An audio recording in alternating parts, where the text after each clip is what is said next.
Bismillahirrahmanirrahim. Assalamualaikum warahmatullahi wabarakatuh. Alhamdulillah.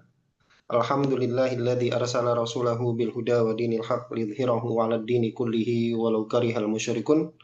Asyhadu an la ilaha illallah wahdahu la syarikalah wa asyhadu anna Muhammadan abduhu wa rasuluh. Allahumma shalli wa sallim wa barik ala nabiyina Muhammadin wa ala alihi wa ashabihi wa man tabi'ahum bi ihsanin ila yaumiddin. Allahumma inna nas'aluka 'ilman nafi'a wa rizqan thayyiban wa 'amalan mutaqabbala ma ba'd. Al-ikhwah fidakumullah.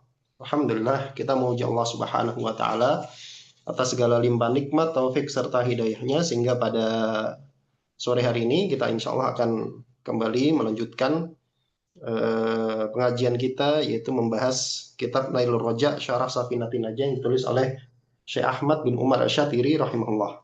Ya. Kita masih di pembahasan seputar syarat-syarat kebolehan atau syarat sah mengqashar sholat. Ya.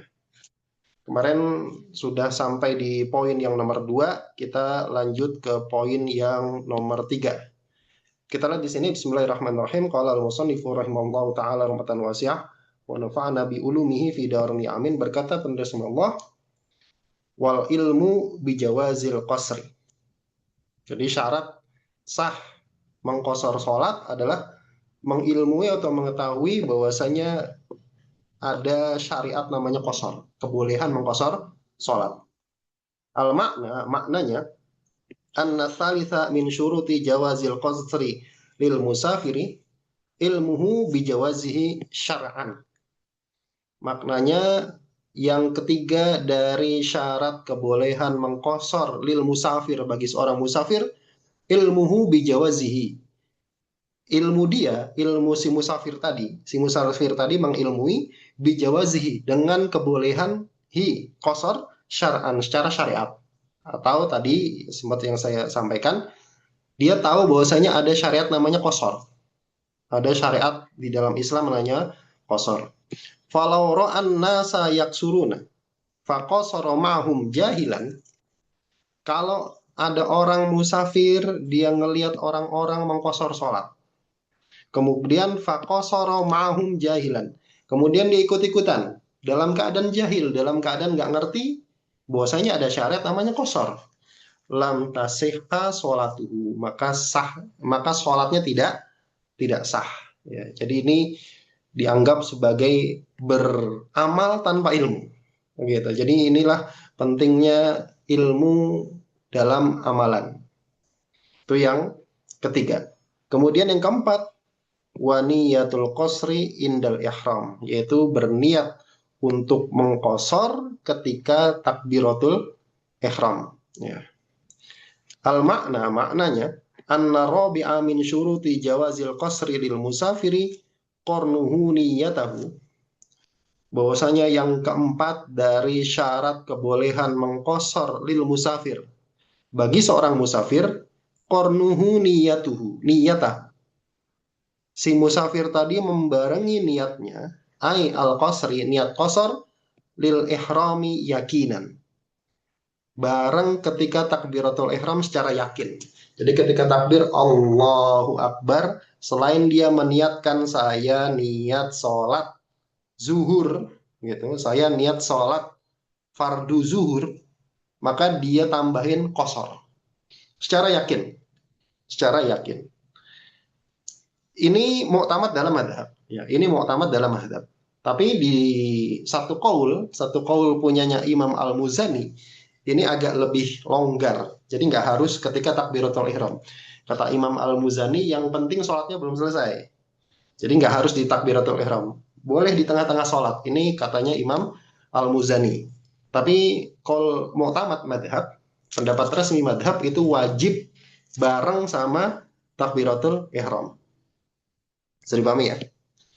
Kemudian wa mithluhu, dan yang semisal niat qashar, saya niat sholat fardu zuhur qashar gitu. Yang semisal itu ma fi maknahu adalah niat-niat yang semakna dengan qashar. Contohnya apa? Qasholatil safari awid dhuhri rakaataini. Nah, contohnya sholat musafir, sholat safar. Saya niat sholat zuhur, sholatnya safar. Atau saya niat sholat fardu zuhur 2 rakaat. Nah, itu dianggap sebagai niat qasar. Jadi nggak harus secara plek harus menyebutkan di dalam hati qasar. Ingat ya, niatnya di dalam hati ya, bareng sama takbiratul ihram. Itu yang dianggap sebagai niat. Itu yang dianggap sebagai niat. Adapun talafutnya itu bukan. Itu hanya membantu saja. Ya. Jadi jangan sampai salah gitu. Udah ribut-ribut harus apa talafut niat begitu takbiratul ihram nggak ada niat apa-apa. Justru malah nggak sah sholatnya di dalam madhab Syafi'i. Kemudian yang kelima, an yakuna sholatu rubaiyatan. Ya, sholatnya itu adalah sholat rubaiyah.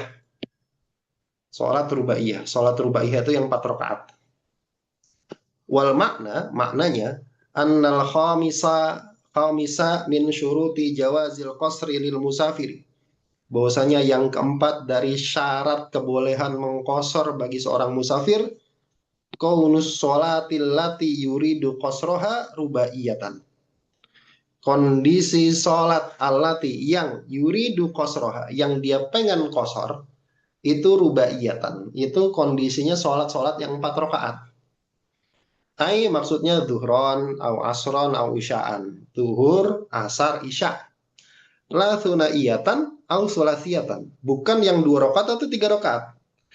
Fala yajuzu qasrul maghribi ala sahih. Nah ini agak iskal. Maka tidak boleh mengkosor sholat maghrib ala sahih. Ala sahih ini agak iskal. Ini kayaknya wallahu alam ya. Harusnya ijma yang nggak boleh mengkosor sholat maghrib, nggak boleh mengkosor sholat subuh itu ijma ya. Bukan ala sahih, alal ijma. Gitu. Ini yang ke-5. Kemudian yang ke-6 ya. Wadawa musafari ila tamamiha, yaitu dawamnya safar, tetap dalam kondisi safar ila tamamiha, sampai selesai sholat. Atau bahasa gampangnya dawamnya uzur, sampai selesai sholat. Maknanya anna sadisa min syuruti jawazil qasri lil musafiri, bahwasanya yang keenam dari syarat kebolehan mengkosor bagi seorang musafir adalah dawamu safarihi yaqinan, adalah dawamnya safar secara yakin fi jami'i sholatihi, dalam seluruh sholatnya. Min awwaliha ila akhiriha, dari awal sholat sampai akhir sholat, dari takbir sampai salam, itu masih dalam kondisi safar. Masih dalam kondisi safar. Nah, kemudian beliau penulis menyebutkan kondisi-kondisi di mana safar itu selesai. Berarti nggak boleh kosor lagi.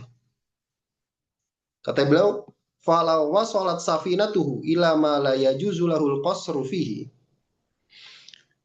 Seandainya 4 gambaran nggak boleh safar lagi. Seandainya kapalnya, ini ada orang safar pakai kapal laut. Seandainya kapal lautnya ini nyampe, bersandar, ila ma la yajuzu lahul qasru fihi, ke tempat di mana dia sudah nggak boleh mengkosor. Contohnya misalkan sampai ke kotanya atau sampai ke kampungnya. Jadi misalkan rumahnya dekat pelabuhan, rumahnya satu kota sama pelabuhan tersebut. Seandainya kapalnya itu bersandar ke tempat di mana dia sudah nggak boleh mengkosor sholat, artinya sudah sampai ke kampungnya, ke negerinya, maka sudah nggak boleh untuk mengkosor. Dia wajib sholat sempurna di tengah-tengah sholat nih. Baru rakaat kedua, terus tiba-tiba kapalnya nyampe, maka wajib sholat sempurna. Au syakka hal balagothu, atau ragu-ragu hal balagothu, apakah kapalnya sudah nyampe belum nih? Dia udah nyampe belum nih? Au nawal iqamata, atau dia niatkan iqamah,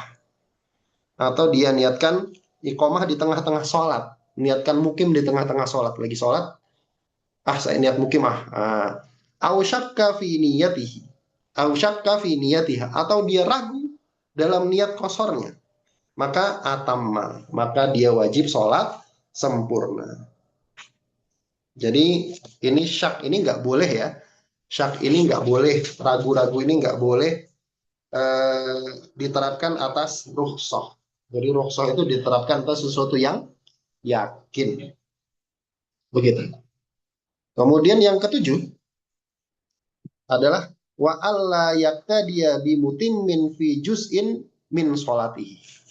Dia tidak boleh berqudwah, dia tidak boleh bermakmum dengan orang yang sholat sempurna fi juz'in min sholatihi, dalam bagian manapun di dalam sholat. Jadi nggak boleh, atau gampangnya nggak boleh bermakmum sama orang yang sholat sempurna. Dah itu secara mutlak. Imamnya sholat sempurna, kita nggak boleh kosor. Gambarannya misalkan gimana? Misalkan begini, ada orang safar naik mobil, terus azan zuhur, dia mau istirahat sekalian sholat. Dia nyari masjid kampung, kemudian dia masuk ke masjid yang ada di pinggir jalan gitu loh. Namanya masjid pinggir jalan kan nggak mungkin imamnya kosor kan, gitu kan. Kemudian dia masuk, dia ke WC dulu, ke toilet dulu, kemudian dia wudhu, masuk ke jamaah, sudah rokaat terakhir misalkan. Masuk ke jamaah sudah rokaat terakhir. Ketika lihat, oh rokaat terakhir nih, nanti saya ngelanjutin 2 rokaat aja ah. Seperti itu gambarannya. Saya ngelanjutin 2 rokaat aja. Apakah boleh seperti itu? Jawabannya nggak boleh. Dia wajib sholat sempurna. Kita lihat. Maknanya an-nasabi'a min syuruti jawazil qasri lil musafiri. Bahwasanya yang ketujuh dari syarat kebolehan mengkosor bagi seorang musafir adalah Allah yaqtadiya, tidak berqudwah, tidak bermakmum di dalam juz'in, bagian min sholatihi bimutimin, dari sholatnya dengan orang yang sholat sempurna, dengan orang yang sholat sempurna. Ala qudwatihi bihi, ketika kondisi berkudwahnya si makmum tersebut bihi, dengan imam yang sholat sempurna.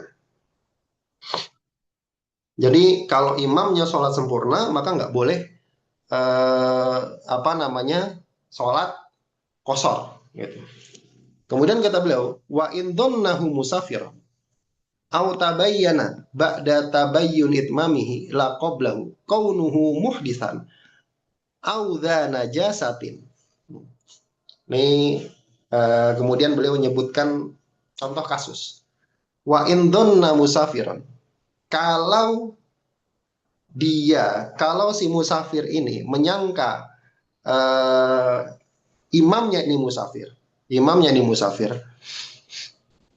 au tabayyana, atau jelas ba'da tabayyun itmami, atau menjadi jelas setelah jelasnya sholatnya sempurna si imam, la qablahu, tidak sebelumnya. Apa yang menjadi jelas? Kaunuhu muhditsan au dha najasatin, bahwasanya si imam ini berhadas atau punya najis. Walau kana iktidauhu bihi lahdhatan, meskipun berkudwahnya si makmum dengan si imam ini sesaat saja, maka wajib sholat sempurna. Maksudnya gimana? Maksudnya begini. Ini kan tadi wa in dhanna musafiron, wa in dhannahu musafiron, meskipun disangka dia musafir. Jadi tadi ya, meskipun disangka ini musafir, kalau imamnya sholat sempurna, maka wajib sholat sempurna. Itu kondisi yang pertama. Bisa dipahami? Kalau imamnya sholat sempurna, maka wajib sholat sempurna meskipun disangka dia musafir. Disangka dia musafir. Jadi meskipun sama-sama musafir gitu ya, kalau sholatnya imam sholat sempurna, wajib sholat sempurna. Atau tabayyana ba'da tabayyun itmami, atau menjadi jelas setelah jelas sholat sempurna, la qablahu, tidak sebelumnya. Apa yang menjadi jelas? Kaunuhu muhditsan, kondisi si imam itu berhadas. Contohnya begini, kita lagi sholat, kemudian setelah selesai sholat sempurna, jelas imamnya sholat sempurna, kita musafir nih, kemudian bermakmum dengan orang yang sholat sempurna. Oke, jelas sholat sempurna. Setelah salam, imamnya bilang, tadi saya berhadas, saya lupa wudhu. Paham ya? Habis salam, assalamualaikum warahmatullahi. Ini kita musafir. Kemudian bermakmum di satu masjid, imamnya sholat sempurna. Selesai sholat, selesai jelas imamnya sholat sempurna, kemudian jelas si kondisi imam ini berhadas. Habis salam dia ngomong, jamaah sekalian, maaf ya tadi saya lupa wudhu. Ayo kita sholat lagi gitu kan. Berarti kan dia ngulang sholat. Berarti kan dia ngulang sholat. Apakah ngulang sholatnya ini 4 rakaat atau 2 rakaat kan gitu. Maka kata beliau, kalau kondisi jelasnya si imam itu berhadas setelah jelas sholatnya sempurna, maka wajib sholat sempurna. Jadi apa ya? Audha najasatin, atau si imamnya itu punya najis, bajunya pakaiannya ada najisnya. Habis salam, assalamualaikum warahmatullahi, assalamualaikum warahmatullahi, kemudian dia, waduh jamaah sekalian nih maaf ya, sarung saya ada najisnya, ayo kita ngulang sholat gitu kan.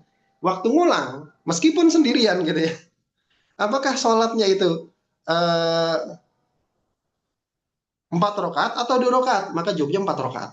Maka jawabnya 4 rakaat.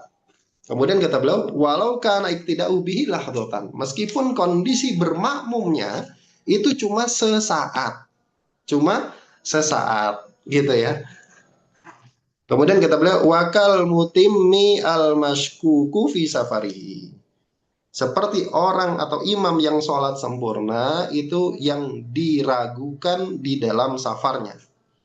Wa in bana musafiron qasiran. Meskipun setelah itu menjadi jelas bahwasanya dia musafir dan mengkosor. Maksudnya gimana? Maksudnya begini. Kita lagi sholat nih, kemudian kita ragu-ragu nih, imamnya apa sholatnya kosor apa enggak ya gitu. Kosor apa enggak ya? Al mashkuku fi safari. Diragukan safarnya. Ini musafir atau enggak ya? Kalau kita ragu-ragu nih imamnya musafir atau enggak, maka wajib sholat sempurna. Maka wajib sholat sempurna. Tapi, kata beliau, walau dhannahu musafiron, wa syakka fi niyatihi al-qasra, wa nawahu, au allaqa niyatahu, ka'an qala in qasara qasortu, qasara in qasara. Tapi, kalau si makmum ini menyangka atau menduga bahwa saya si imam ini musafir, kemudian ragu, ya,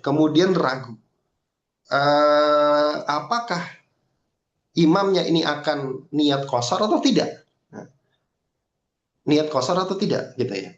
Kemudian dia meniatkan kosor atau mentaklik niatnya, mentaklik ini ngasih ngasih keterangan. Kalau imamnya kosor, saya ikut kosor. Kalau enggak, saya sholat sempurna.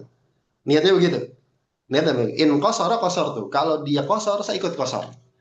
Kosoro in kosoro. Maka dia boleh mengkosor jika imamnya mengkosor. Jadi kondisi yang berikutnya itu kita ragu nih. Kita menduga kuat. Ya, menduga kuat. Zon. Kalau tadi maskuk. Kalau tadi ragu-ragu. Kalau sekarang menduga kuat. Si imam ini musafir. Tapi ragunya itu pada niatnya si imam. Ini imam saya ini mau mengkosor atau enggak? Maka dalam kondisi begini kita boleh mentaklik niat. Kita boleh mentaklik niat. Kalau imam saya ini kosor, maka saya ikutan kosor. Kalau enggak, maka saya sholat sempurna.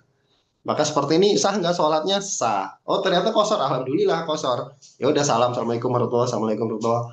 Sah, sah. Kalau sholat sempurna, ya udah ikutin sholat sempurna. Begitu. Wallahu ta'ala alam bisawab. Ini tentang syarat-syarat mengkosor sholat. Insya Allah pada pertemuan berikutnya kita akan melanjutkan dalam pembahasan seputar syarat sah Jumatan. Ya. Syarat sah Jumatan. Begitu. Kita akhiri. Subhanakallahumma bihamdika asyhadu an la ilaha illa anta astaghfiruka wa atubu ilaik. Assalamualaikum warahmatullahi wabarakatuh.